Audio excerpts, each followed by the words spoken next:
In this video, we're gonna break down the #1 marketing strategy you need to succeed as a coach. Now, most coaches that try to build businesses fail.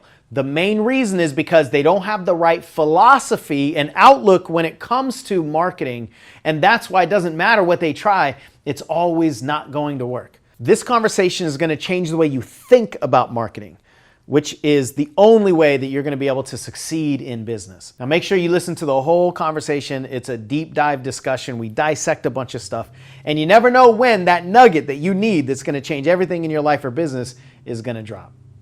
All right, let's talk about marketing. So we're gonna get into what we believe is the #1 marketing strategy, the most important, most powerful marketing strategy that you need to use as a coach. But this is really a discussion around concept and not specific actions, meaning this is more of a law and not a rule. And the reason it's really important for you to get that in the beginning of this conversation is because most people are looking for the rules. They're looking for the what to do exact recipe. And so when people are looking for marketing, they're looking for the marketing rules about how to set up ads on Facebook or how to do a YouTube channel or how to build a blog or how to do whatever. And of course, all of that is important, and it's important to understand the how-tos of marketing. But this one piece is much bigger than all of that, because if you don't have this strategy, this internal strategy, then it doesn't matter if you go after Facebook ads or if you try to do article marketing or you try to build a YouTube channel. It doesn't matter what marketing platform you use and what marketing tactic you use. If you don't have this element, and it's really a relationship, it's a relationship inside the behavior of marketing. Because every marketing idea, every marketing tactic, every marketing action is going to produce something. It's going to produce an outcome. It's going to produce some kind of a result. And it's our relationship to that result that matters. Because then it doesn't, like, whatever your marketing produces, if you don't have a good relationship to that, then it really doesn't matter what it just produced. It could have produced the thing that you wanted it to, or it could produce the thing that you don't want it to, but it's your relationship to that. And the big word that I'm dancing around here is feedback.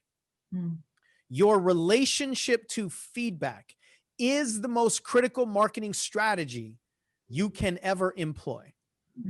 And if you have a positive relationship to feedback, we're going to dive into that and dissect that. And there's 4 main combinations that we're going to explain here in our relationship to feedback, all the inner game. If you have a positive relationship to feedback, then it really doesn't matter what marketing tool you use or what marketing action you take, because your positive relationship to the feedback of that marketing is going to cause you to improve the marketing. But if you have a negative relationship to feedback, then it also kind of doesn't matter what that marketing produces unless it is exactly what you want. If it's not exactly what you want, then you'll probably really struggle in marketing. And what I see a lot in the coaching industry is that people have expectations that are, #1, unrealistic, and #2, just like virtually impossible that they'll ever happen, just because of the nature of our attempts at predicting the future. We're not really good at predicting the future, especially when we're trying to predict other people's futures and other people's decisions. So when we do something in marketing and people respond to it a certain way, 99.9 times out of 100, it won't match what we wished would have happened. Most of the time, it will be lower if we're assigning, like a scale in terms of success and failure, and, more is better and less is worse. most of the time it will be worse than what we hoped it was. And that's, I think, just the nature of how we do it in goal setting and building a business. There's nothing wrong with that. If we have a negative relationship to what's produced by our marketing efforts, we will not want to keep marketing. Just that simple, right? The human needs to, on some level, enjoy a process for that human to want to continue the process. And if every time we try to do something, we get a result that we don't like, and we have a negative relationship to that, well, then eventually our brain is going to say, I know how to stop this. I know how to stop feeling bad about our marketing results. Stop marketing. Don't take the action, and then the action won't produce the wrong result, and then the wrong result won't make us feel bad. And then it's like, eureka, we found the solution, and it actually works. It does work. You'll never be disappointed in the results of marketing that you don't do. You also won't progress anything, or any significant way, because you're not doing the marketing. You're not taking action. So this concept is an internal one. Obviously, it's our relationship to something. How we relate to something is internal. And the cool thing, though, is it's so liberating.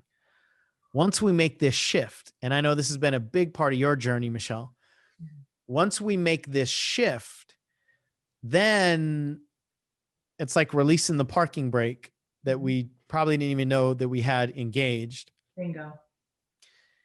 And then we have permission.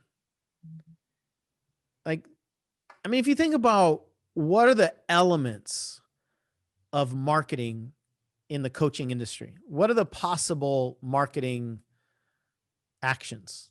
There's not that many of them. What did we say? There was like a couple dozen, right? Like 28 or 29 or something like that. Yeah. I think something like that. 18, 28, something. Yeah. So basic strategies. We'll call it under 40. And I think it was under 30, actually. Yeah. We'll put a card up here or something to watch that video. And you should subscribe too, by the way, because then you'll get all of the videos when we release them. Do you want to tell them to subscribe? Subscribe to the channel. Good. Right? That was pretty good. Yeah, it wasn't as mean and intimidating and threatening. So there aren't a whole lot of marketing specific activities you can take, but it's our demand that they all be perfect, or that we know exactly what they're going to look like, and that we find the right one. That's what causes us to not want to do them. But if you think about it, there are very, very few marketing actions, except the ones that require a lot of money that you might not have. Everything else is absolutely doable. Like, is there anything actually stopping somebody from doing a YouTube video every week, right, or every day, or 5 times a day? There's nothing actually stopping us from doing most of these marketing activities except our own internal permission. There's almost nothing that we can't do, but there's a ton that we won't do. And that is determined by our relationship to the feedback that we get. That's why this is so critical.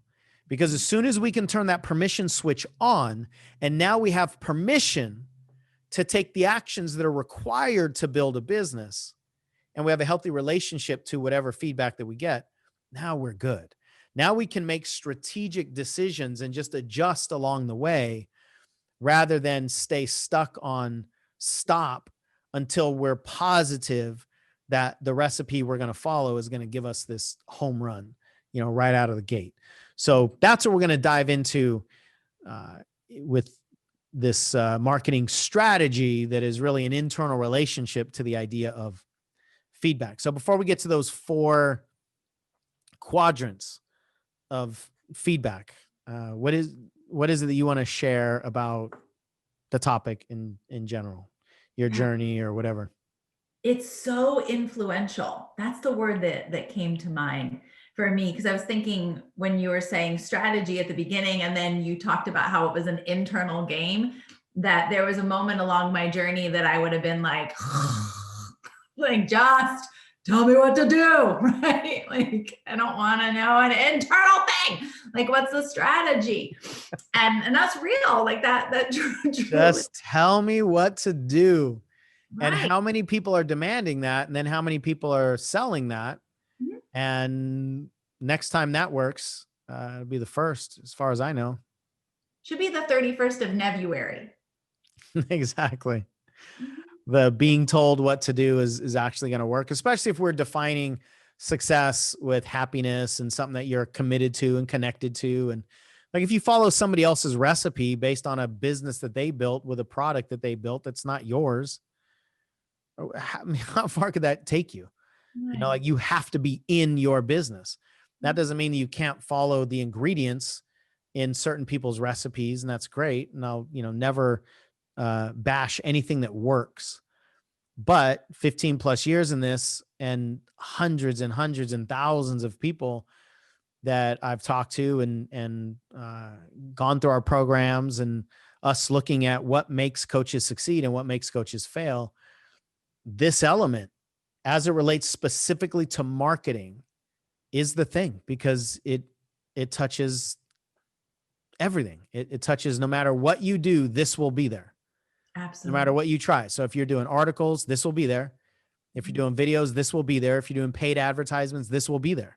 So Email. I'd rather talk about the variable that's going to be the consistently there Mhm. than stuff that, is going to change.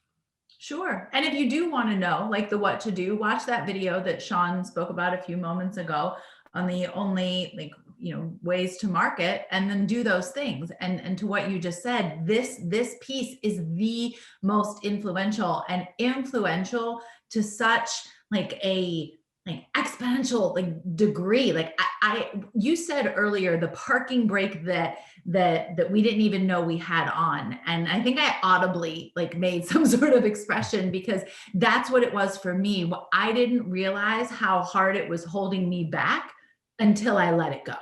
Yeah. Like, I didn't even realize. And then I actually remember we were at a coffee shop in California when I had a moment of just like, how much time did I waste? Mm. Like, how much did I not do? How much did I not create? How much time did I spend in that space of trying to make sure it was perfect right before putting anything out there, instead of just putting things out there? And when I think about the growth that I've had over this past, even like just, like 16 months or so, this piece, this relationship to feedback, has been like, that's the key element, the key ingredient to everything that I've been able to experience and create and do and master. I mean, I literally had in a conversation with somebody just over voice memo earlier today. I created something, asked her questions on it, she gave me some stuff back, and then I made something that was incredible.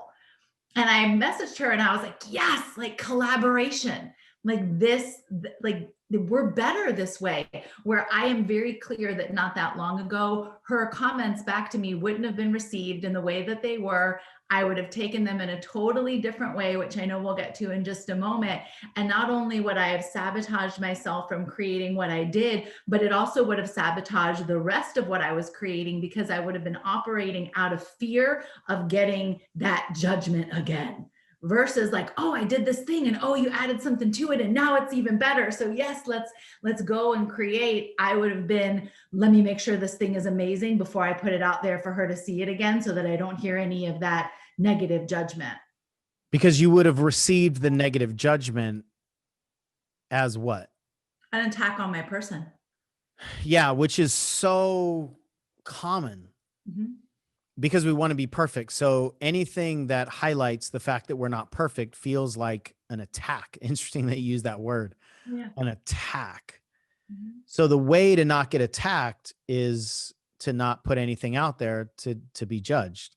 Right. That's the perpetual cycle that so many people are in, Mhm. is they don't want to publish something until they get it perfect, but the only way that they'll know it's perfect is that people tell them that it's perfect, which requires them to publish it first so that people can consume it and give you their opinion. But that's terrifying.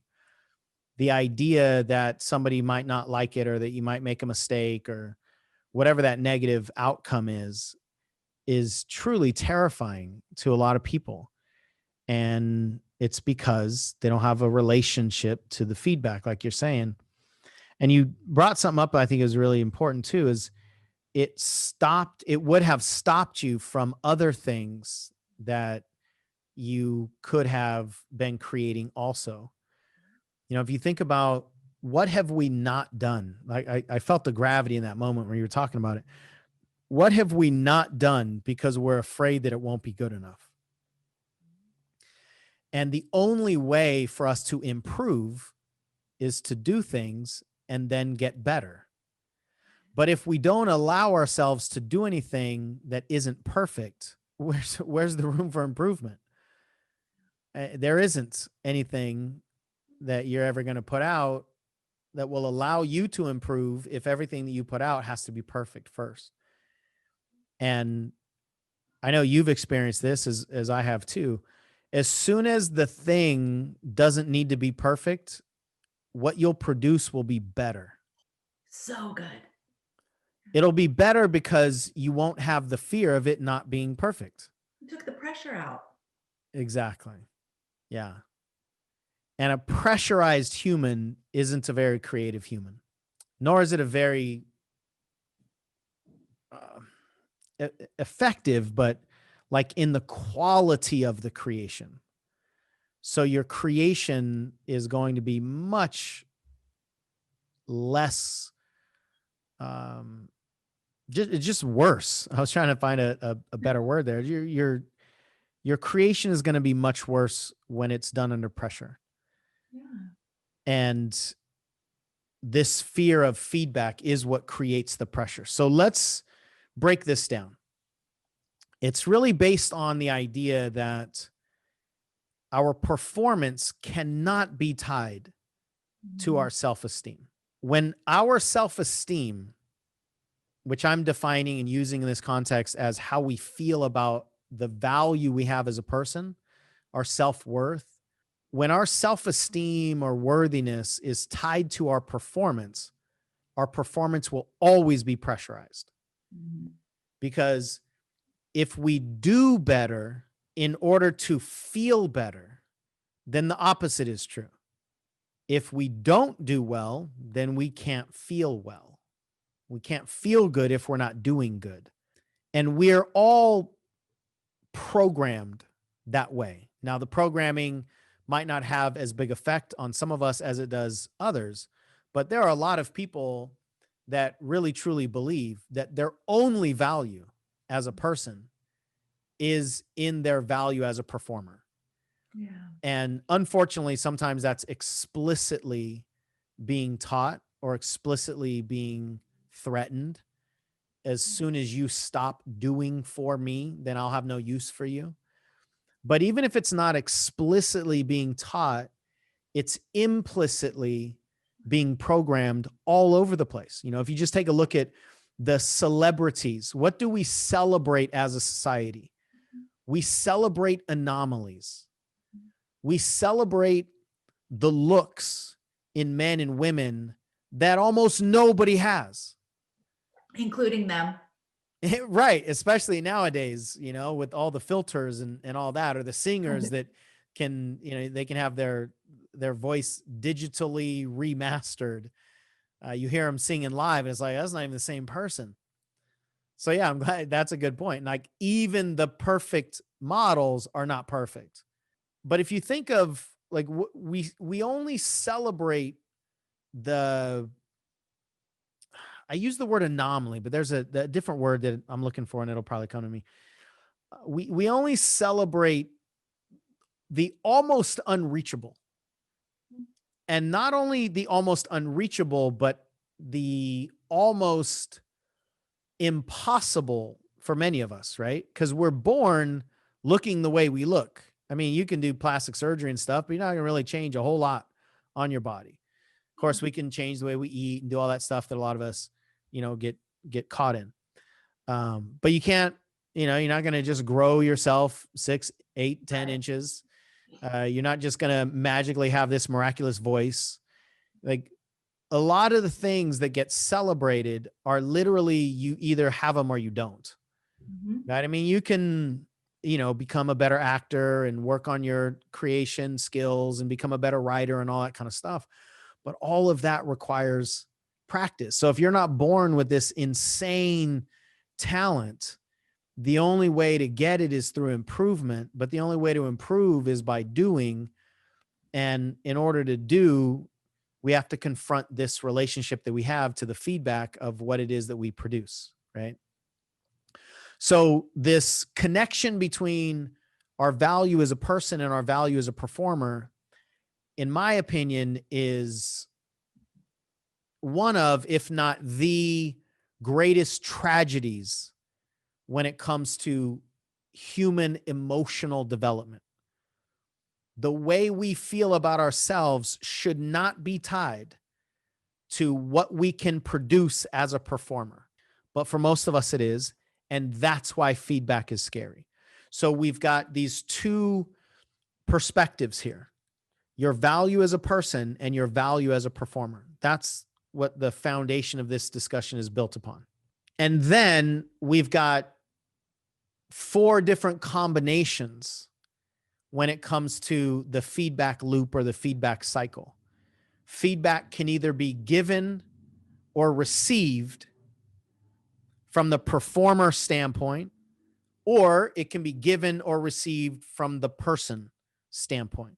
So each one of these 2 elements, or each one of these 2 perspectives, have 2 options. And that's why there are 4 quadrants. If I were to be drawing this on a board, it'd be like a graph, like an x-axis and a y-axis, and you have these 4 quadrants. And these are really the only 4 different ways that we can experience feedback. Is there anything you want to add to that before diving into them? Mm-hmm. Okay. So essentially what it means is, I can give you feedback that's based on your person or your performance. And you can receive my feedback as though it's focused on your person or focused on your performance. What most of us do is take it personally, which is at the core of the story that you were telling earlier. You were afraid of people attacking your enoughness, your competency, your value, by giving you feedback around something that you create.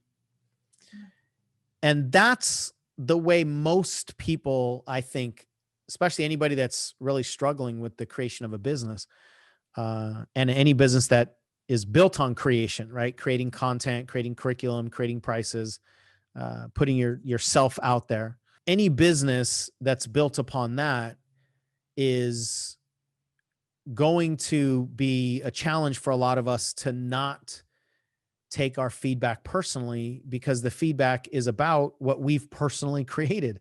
So we've got this inherent challenge here that we are personally creating something, putting it on the table and asking people if they like it. And then we're trying to not take it personally. And that's not easy to do, but it is possible.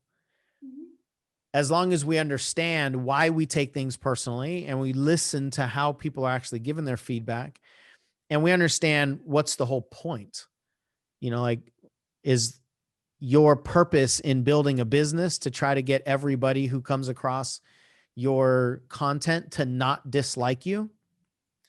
Or is your purpose to change lives, and as many lives as possible, and to build something that can grow beyond you and you can have an impact more than you ever thought possible? Maybe you're not going to be able to have the impact of what you could otherwise have while simultaneously being afraid of people not liking you.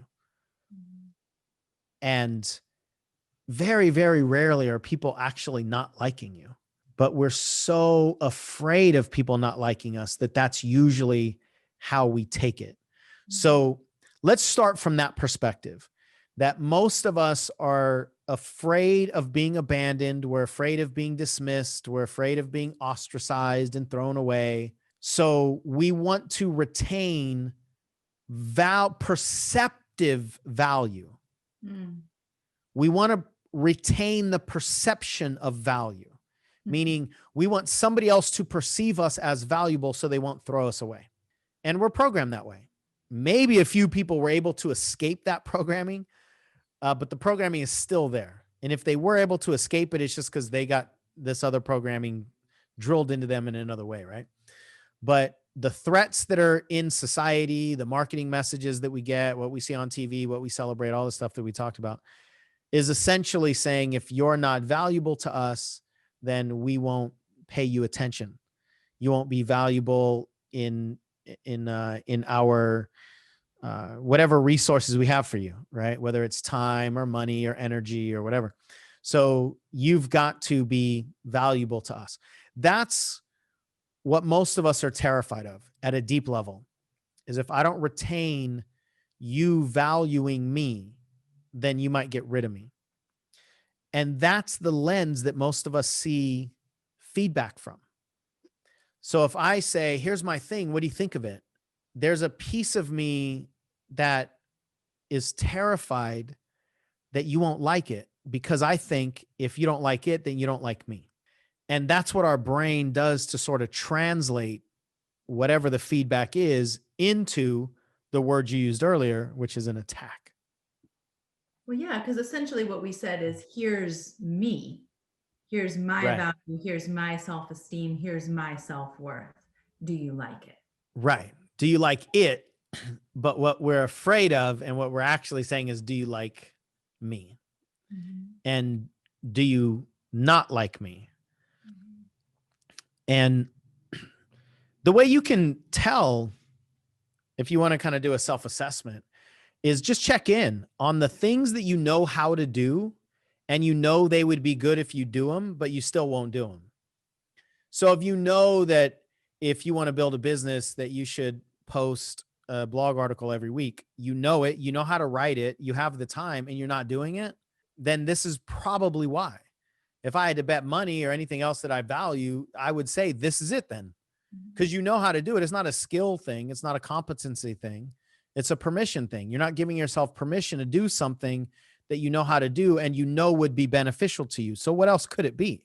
Mm-hmm. It's, you don't have internal emotional permission to do it. So when we're terrified of people not liking us, then we tend to take most feedback personally. Mm-hmm. And it's not usually personal feedback.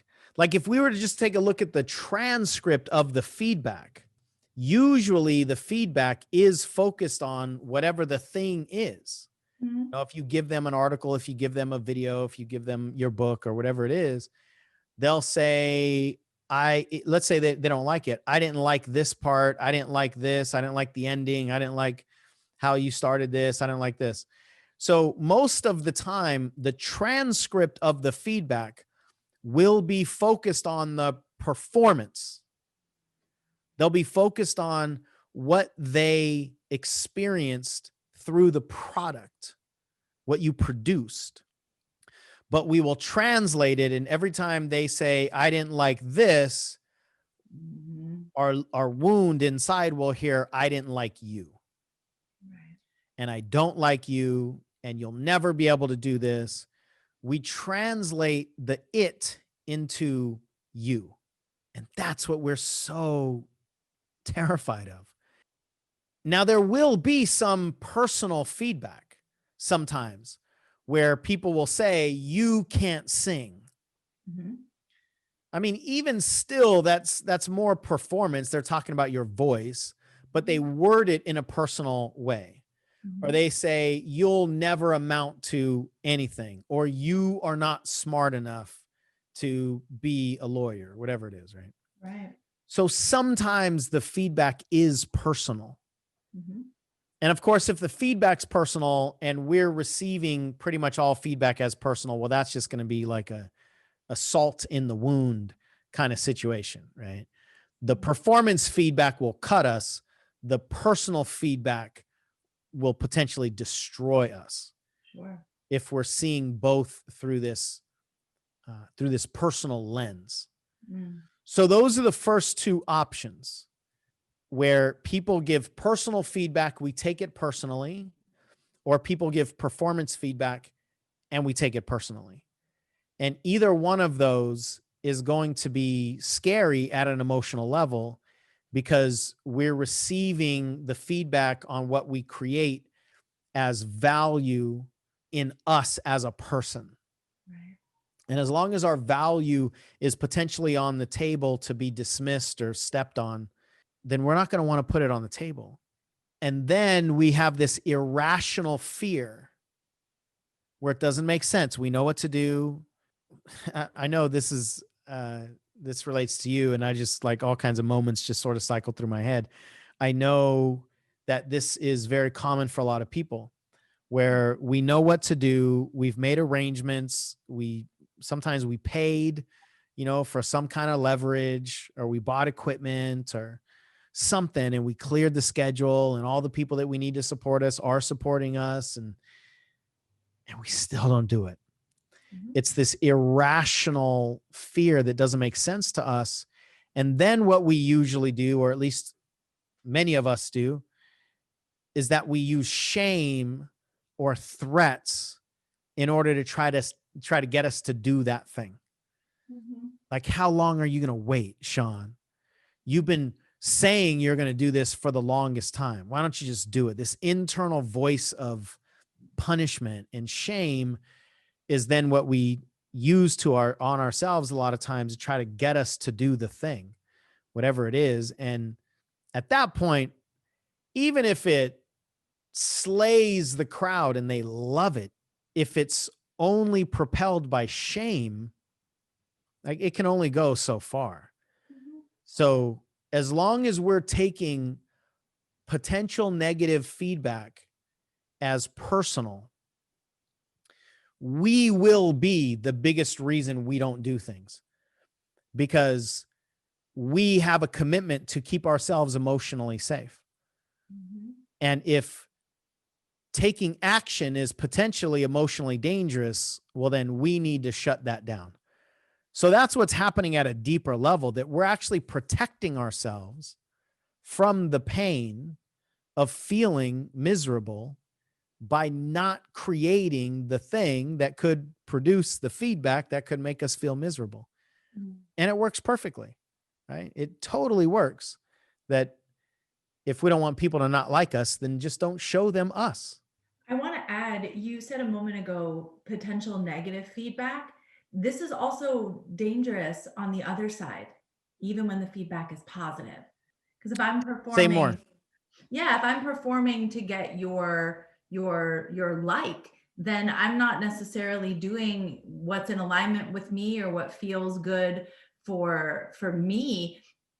I'm doing it to get that nod from you, right? I'm moving or shifting or adjusting or recording content or changing what I wear or how I look, but I'm not even really present with what I'm doing because I'm watching you, right? How are you reacting? What are you doing? Do you like this? How about this? Do you like this? What about when I go over here? Do you like this? And the problem with that is that you're one person. And so if I get you, if I manage to do that, to program myself to perform in such a way that you give me that pride, that validation, that thing that I need, I got to do the same thing for the next person who might have different standards, who probably has different standards because right? they're not you, Right. Or them, right? or they're not the person that you just got approval from either. Absolutely. So it's just this constant dance of, who do I need to be to get your approval? Yeah. And that is so exhausting. I think we've all been there to some degree in some area of our life. And, it's prostitution of the soul to some degree. It's denying who we really are to get somebody else's approval. Absolutely. And then that becomes just an illusion because, as you just said, if you get one person's approval, that doesn't mean that they even like you. Mhm. You know, they like the chameleon version you just gave them, Right. but if you have to keep that up and then keep going around and, continuing to change your costumes so that people get it, or people, don't leave you, then it's not only exhausting, but it's never ending, and it's never winning. Like, it's never successful because you never get to be you and do things for the right reasons, if we're defining the right reasons as what's true to you. And one of the things that is really important to understand in today's world is that the online community is full of attackers. Mm. A lot of people out there watch videos so that they can tear them down, or they listen to podcasts, or they read other people's things. And sometimes it's coming from a place of jealousy. If they don't feel good about whatever they're putting out, then in this weird, wounded way, if I can bring you down, then I can elevate myself, right? And make me feel better, or at least stop making me focus on how bad I feel. And so in today's world, if you want to be influential in any way, you have to enter the realm of we'll call them the archers. You have to enter the realm of just the negative, the fear driven, it's hate, it's hate of something. A lot of times it's hate of themselves, but they're only slinging their flaming arrows at the things that they can see. And so if you become visible to people who are looking for things to tear down, they might tear yours down. Mhm. And I would say that's actually confirmation of your visibility. That's confirmation that you're doing something. Right. And if there are people out there that are going to tear things down, then you might as well be one of them. Mhm. It's just who they are. But if you're afraid of being torn down by people who tear things down, it's like they're the little monsters in a video game. You can't change the monsters. You just try to avoid them, right? Or just try to get to the point where they can't really do anything to you. If you're not going to be able to change them, the only way for you to not ever feel their effects is to not be visible. But then you lose. It's like they win without ever having to shoot an arrow at you, Right. because they already won because they were able to suppress you before they even saw you or even knew that you existed. So part of this relationship to feedback is understanding the society that we live in now. Mhm. And there is what I believe, I don't know if I came up with this term or heard it somewhere, but the keyboard courage Mhm. that people have it's really sad. And we've been doing a bunch of YouTube videos for a long time now. And every once in a while, we don't get a whole lot, but every once in a while, we'll have somebody that will want to tear us down for whatever reason, take a shot at, at the topic or me or, whatever.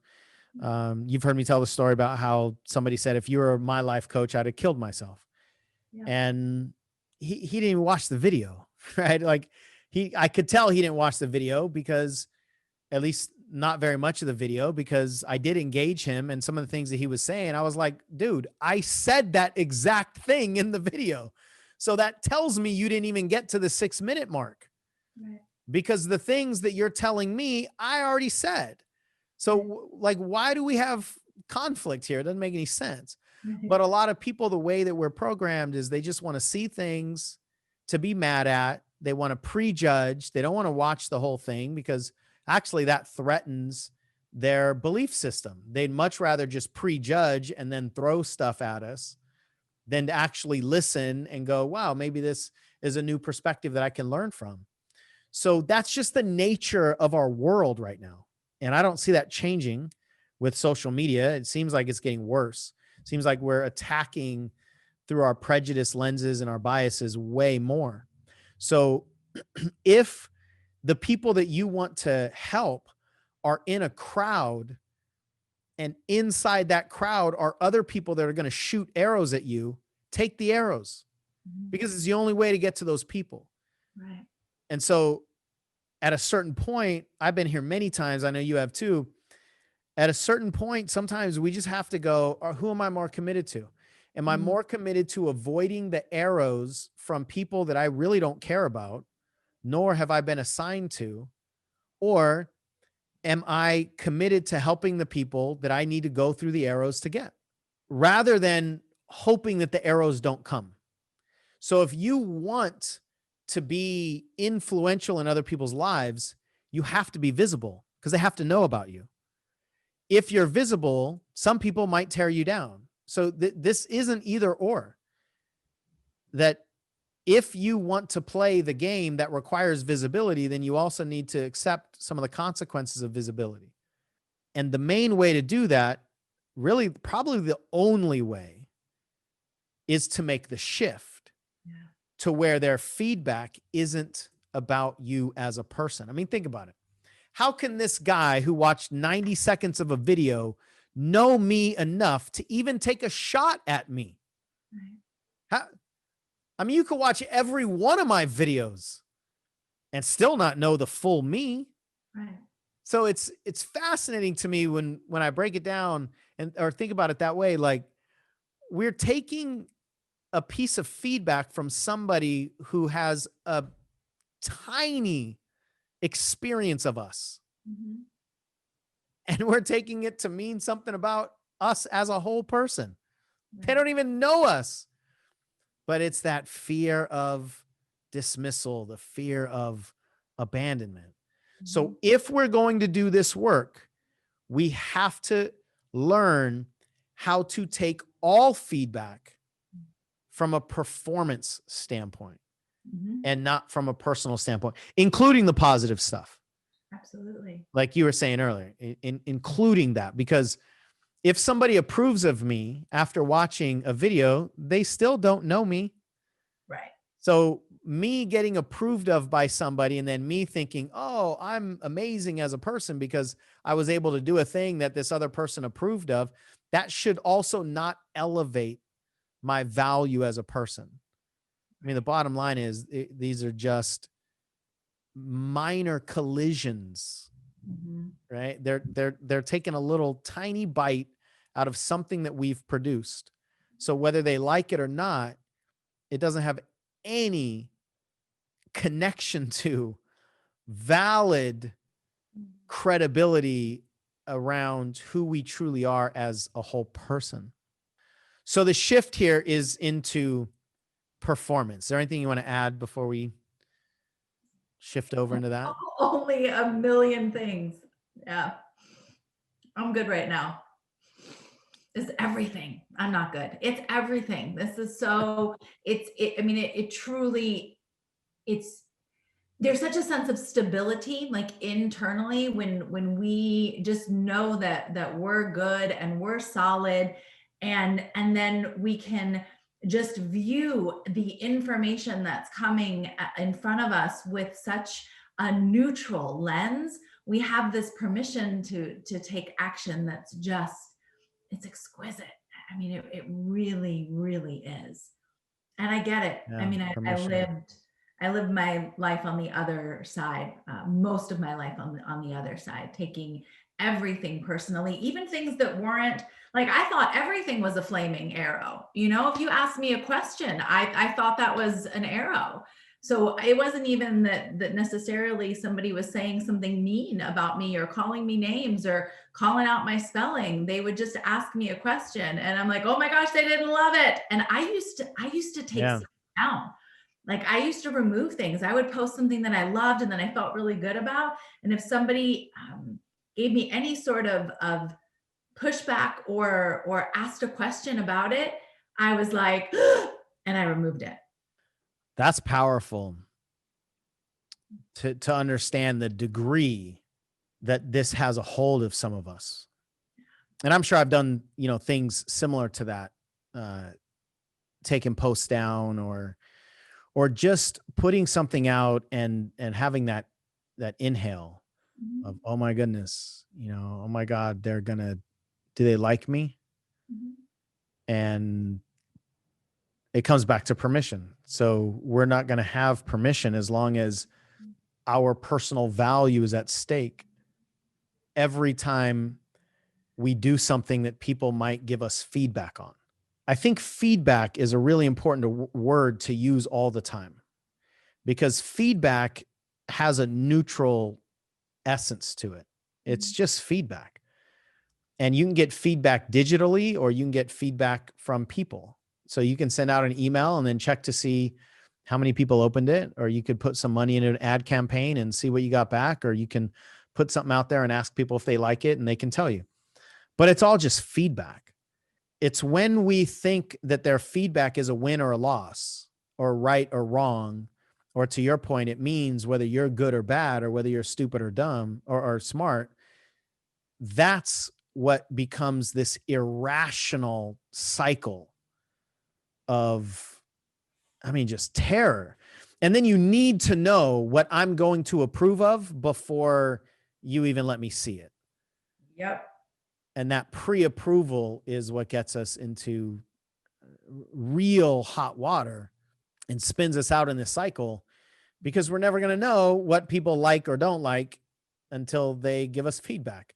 But we don't want to give them the opportunity for feedback until we know they're going to like it. The piece that you said earlier, I think is so critical, is that if I manipulate your opinion of me, as soon as you're gone, I have to do the whole thing over again with another person.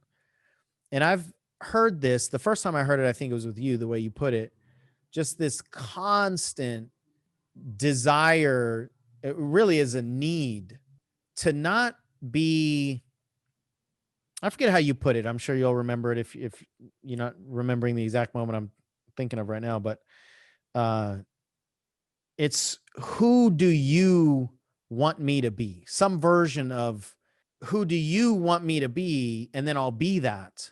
Mhm. But then as soon as you get changed, the you becomes somebody else. Well, that's the same thing as, okay, well, now who do you want me to be? And then Mhm. who do you want me to be? And who do you want me to be? And there's just no stability in that because everything is revolving around somebody else's perception. And the thing is, their perception of us has very little to do with us anyway. Not only do they not really know a whole lot about our life, but other people's opinions of us have everything to do with all the things that they've been experiencing and carrying around in their life. It has very little to do with us anyway. Right. And yet we still want to make sure that we can manipulate their opinion of us. Mhm. Oh, bless Yeah. our hearts. It's, I mean, it really is like it's a fast track to crazy town. Um, and I only say that because I know, I mean, you know that in my story, like what me do you need me to be? And I had What a, me do you need me to be? Yeah. yeah, just tell me, I'll do it. I got it. I can do it. I can do it. I can do it. I can be the one. I can be the one. I know that everybody gets those arrows, but I can be the one that doesn't get the arrow. Just you just wait. I got it. Mhm. Yeah, that was my like fuel. Yeah. Like I got this. And I had a very profound moment at a live event years ago where we did this vision exercise, and I just had this recognition that when I died, all of these people, like it wasn't that there was no one at my funeral, there were tons of people there, and everybody was so sad, and it was really beautiful, and everybody was saying all of the right things, but no one had a clue who the woman in the casket was. Wow. Dang. Including you. Mm-hmm. Probably Yeah. mostly you. Mm-hmm. And I was like, this is crazy. Like this actually is insane. Like, what am I doing? Like I have it, right? I got it. I got their approval. They love me. They're saying nice things. They're here. They're sad. Like I'm dead and they're so sad, but they're mourning the loss of somebody who actually didn't exist. No one is celebrating the life of that woman who was in the casket because she didn't live. She didn't let anybody see her. No one knew who she was. Man, thanks for elevating the mood. You're welcome. You want more of this? Subscribe to the channel. For more inspiration, positive thoughts, uplifting conversation. For more funeral inspiration.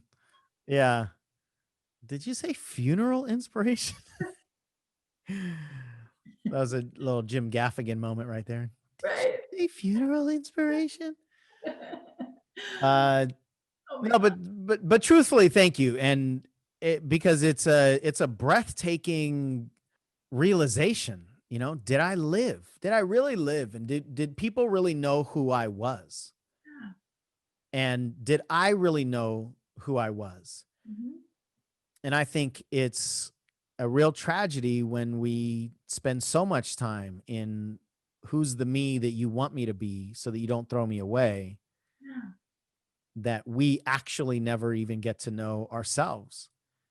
And it's just this constant, you know, it's an addiction to approval. It's this constant desire it's like to retain the approval that's not even at stake. You know, that's another element here, is that people actually rarely are, from their perspective, approving or disapproving of us personally, but we just translate it that way. So the opposite side of this is to take nothing personally. Now, I don't know that that's possible, but we're going to speak as though it is, just for the concept. And the more progress we can make toward this, the better we are. So it's not like we'll never take anything personally, but the less that we take personally, the more permission we'll have to take more action and to get more feedback. And that's when the feedback loop feeds off of itself in a positive way. So the opposite of this is to take everything as performance feedback, that your self-esteem as a person is never at risk. And it's certainly not at risk through the approval of another human who's probably so damaged and traumatized and terrified of you not approving of them that they don't even have any energy to disapprove of you, right? And a lot of times people actually say things out loud, especially in relationships, you know, romantic relationships or sibling rivalries and stuff like that. People actually say things, like they do sling those flaming arrows verbally, that they actually don't even mean. They just say stuff. Like, so often we don't even know ourselves to even trust the things that we say. And that's just the way that, you know, humans are walking around, is like truly not even understanding ourselves. And so if you don't understand yourself, to your story, and I think many of us can relate, if I don't understand me, then what makes me think other people understand them? And if they don't understand themselves enough to give me a solid critique about who I am and, you know, how I should live my life as a person, well, then what does the feedback even mean? Like, when we break this down, it's so tragically simple and ridiculous because of the way that we spin ourselves out, right? And even just watching you and hearing the way that you're talking about some of this stuff. And I mean, I've walked the same exact journey, just with different details. We just become maniacal sometimes about this stuff. I mean, truly an extreme level of stress and pressure and instability. So the answer here is to take nothing personal, is to take everything from a performance standpoint, especially when we're talking about creating products and doing videos and, you know, letting people know your thoughts of the world. Your thoughts of the world are valid because you have them. If other people don't agree with your thoughts of the world, that does not remove the validity of your thoughts. Your thoughts are valid because they exist, because your perspective is valid. So if you've learned things throughout your life and you share those things, those are valid. Mhm. And people might not agree with them, but because a lot of people don't embody this whole conversation that we're talking about, they can't separate their opinions about a performance and their opinions about the person. So a lot of times, especially with the keyboard courage and just the way that we operate in our society now, a lot of times people will attack the person if the person disagrees with them. Now, that's a function of their own insecurity. If I am insecure with my belief system, with my life, with who I am, with my identities, then you disagreeing with me is a threat to me. And I would much rather make you wrong, make you stupid, and attack you as a person than to consider that maybe what I think isn't right. And I'm putting those in air quotes, or isn't the truth. Maybe somebody else has a valid perspective that differs from mine. So because I think so many of us are programmed with agreement being the standard for truth or Mm. right and wrong, then they can't handle the existence of disagreement. And therefore, the best way to make sure that doesn't happen again is to throw one of those arrows to you personally. And so that's why a lot of the feedback that we hear nowadays is directed at the person, especially with the divisive stuff, with politics and religion and race and, you know, all the really truly divisive conversations. They're just full of personal attacks. But the quicker somebody attacks personally means the more unstable that person actually is internally. Because if I'm stable internally, I don't need to attack you personally, because your difference of opinion actually isn't a threat to me personally. So if your difference of opinion isn't a threat to me personally, well, I have no reason to then defend and attack back. So if we can understand that people are doing all the things they're doing and giving feedback from their own insecurities, then it's a lot easier for us to say everything that somebody gives to me in the form of feedback, whether it's a personal attack or a really well-worded critique, none of it has anything to do with who I am as a person. Mhm. It can't, because they don't know enough about me, nor is my value as a person even tied to what I produce. So that's the ultimate answer here. And it's an internal relationship. It mostly is going to come down to this with just about any topic that we talk about that stops humans, right? It's an internal relationship to feedback. It's an internal relationship to what we make the feedback mean about ourselves. And if the feedback doesn't mean anything about our value as a person, then, and this is the shift that you've made, I've watched it over the last couple months.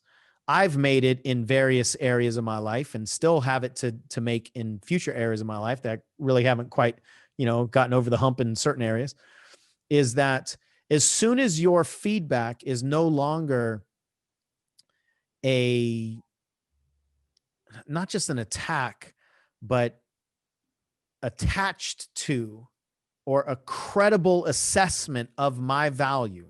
So as long as your feedback is not a credible assessment of my value as a person, then your feedback becomes an opportunity to improve. I'm glad you physically reacted to that. Just kind of like a knee-jerk natural reaction, because that is a huge shift that I've seen in you personally. And now you start to crave, because you value improvement. Right. The way to know where you can improve is only to get more feedback. And that also doesn't mean you have to chase all the feedback that you get. Mhm. So I might tell you that you should start doing one thing, and you check in with the source of the feedback and recognize that, you don't want to live the life that I'm living, or you don't want to have the business that I have. Then the source is irrelevant. It doesn't make the source wrong. It doesn't make me stupid. It doesn't make my feedback wrong. It just means you're not going to chase that. And that's okay too. So you can offer somebody can offer you feedback that you don't take, but you can still see it as an opportunity. And as soon as, I'm going to say, differing feedback is an opportunity to improve, now we're going to want to lean into it rather than lean away from it. Right. And then we're essentially unhurtable. And then people can actually attack us personally and go, no, you are an idiot and you're a jerk and you're stupid. And we can just translate it and go, oh, well, they saw something that I said and they're giving me performance feedback through the mouth of a 3-year-old child who still doesn't understand how to articulate the intelligence. And so they're giving me this performance feedback through their wounds. Oh, that's cool. And we can take it as performance feedback. Like, oh, okay, awesome. And then follow it or not.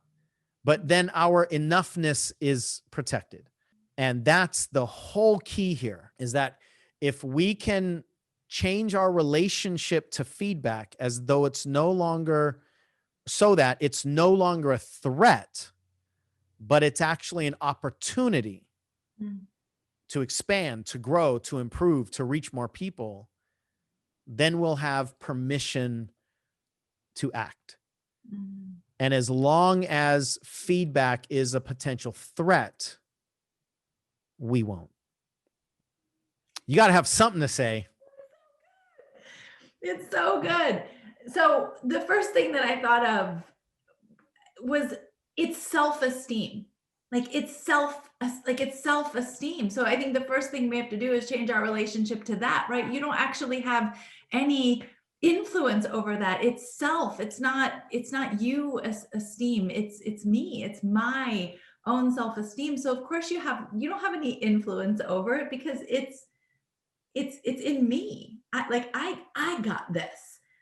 So I think as soon as I see this with so many of our clients, shift that relationship to who actually has that ability to influence that, then it becomes, it's just, we're liberated because our self-esteem is not in the offer of the product or the email or the thing we put out on social media or the video or any of those things. And the other thing that I really remind myself of consistently is that all of this feedback is just that particular person's experience. That's it. And that's valid, just what you were saying earlier, Sean, right? My thoughts are valid because I have them. Their thoughts are valid too, because I have them or because they have them. And there's a distinction that's important between valid and right. And they can share their experience, and that can be valid because of everything that you said, right? Their whole life. And I can then, if I know that my self-esteem is good, because it's not even on the table for a discussion, then I can assess, right, where they're coming from, what their experience is, and make a unattached and non-biased assessment of their feedback, and then choose to do something or not with it. Right. I don't need to fight against it or reject against it or yell at them or engage with them, because they're just sharing their experience, which is valid. And man, in this, I really want everybody that's watching this to really understand that this is the thing that I see over and over and over and over again with the coaches in our community and clients that we work with personally, that stops them from trying, that stops them from creating. And when you can really shift, even if it doesn't feel good, dang, wow, you'd have killed yourself if I was your life coach, ow, it might shake us a little bit, right? It might disrupt us. But to what you said earlier, it doesn't destroy us. It's not completely and totally devastating. It doesn't mean that we don't get, dang, that was okay. That wasn't very nice. Yeah, it doesn't mean it doesn't affect us a little bit, right? Yeah, but we're just not, it's not powerful enough to take us off our game. It's not powerful enough to pull us off of the bigger commitment that we have. Yeah. Speaking of commitment, We did another video on the success versus mastery discussion. Mhm. And if we are committed to mastery, then that will require continual improvement of performance. And the only way to continually improve performance is to get feedback on the performance, which means we got to perform. We got to put stuff out there. We got to let people know what we think. And so many of us are just trying to perfect our performance or our messaging inside of our head. Right. And I always say your message needs oxygen to evolve. Mhm. And if we want mastery, the evolution of our performance requires us to take more action. And us wanting to take more action will require us to change our relationship to the outcome of the action, right? So again, if the outcome is potentially threatening and scary, we're not going to want to do it. If every action will potentially illuminate a way you can get better, and the goal is to get better, well, now action is moving us toward what we want. Yeah. But if the reason that we're trying to do everything is to keep ourselves feeling not enough, right? And I double knotted that on purpose, then every action is a potential threat to causing us to feel not enough. And now action itself is dangerous. Action itself is scary and threatening. So with the internal shift, like you said, it's self-esteem. Mhm. And how crazy is it to think that I have the ability to get in between the relationship between you and yourself? The only way that can happen is if you invite me in. It's such a simple concept for us to understand it. It's not a flip of a switch, but it's absolutely possible and worth it. Yeah. And worth the entire journey. You mentioned the exercise where you kind of, not kind of, but you're contemplating your life. Like, how did I live? I mean, ultimately, we're all going to have some moments of looking back on our life and saying, how did we live? And the things that we'll care about in that moment will be almost nothing that we care about now until we make this shift, right? Most of the things that most of us are caring about now, especially external approval from others, we don't give a damn about inside. Nobody's going to look on their lives, hopefully, and go, how many people approved of me? The question is, what did I do with this gift that I had? Knowing that it's a singular gift, one single life. Of course, we've got plenty of opportunities on a daily basis, yearly basis, over the course of that life to get up and dust ourselves off and keep going again and take multiple shots. But we only get one of these things. So the real question is, how did we use it and how did we live? And were we more committed to what other people think of us, or were we more committed to what we think of us?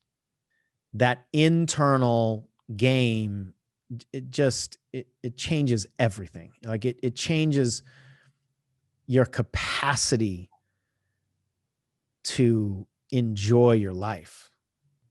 Yeah.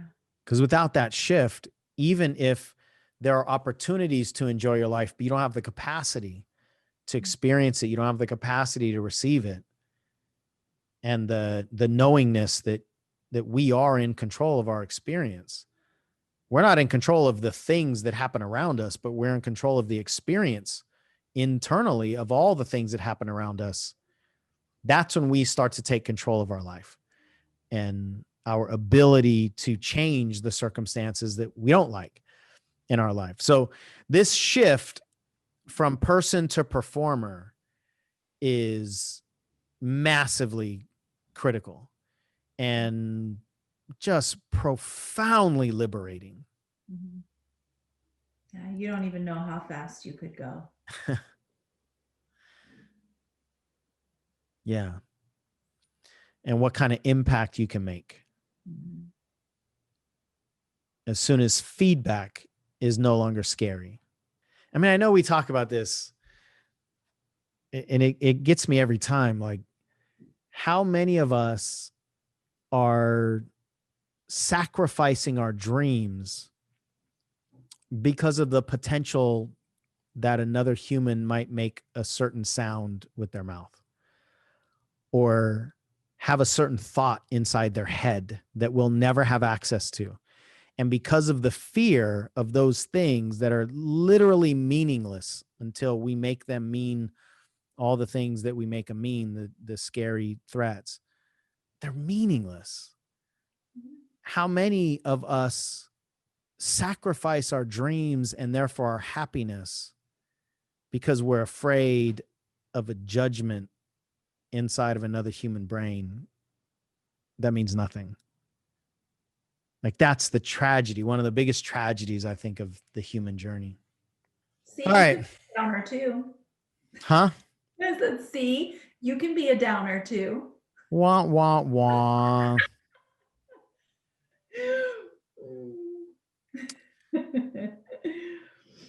So if there's anything that you want support around, please reach out. You know, we talk about some deep stuff and sometimes it triggers people, and but your journey on this planet and your journey in business is always going to come down to your relationship with self and your relationship with all these other things.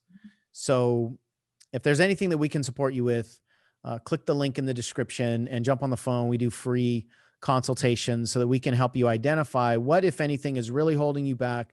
What are the next steps that you need to take to get to wherever it is that you want to go? And we're happy to provide that support openly and transparently and freely. Now, if you like this video, check out that video where we break down the absolute best ways to sell your coaching products and services.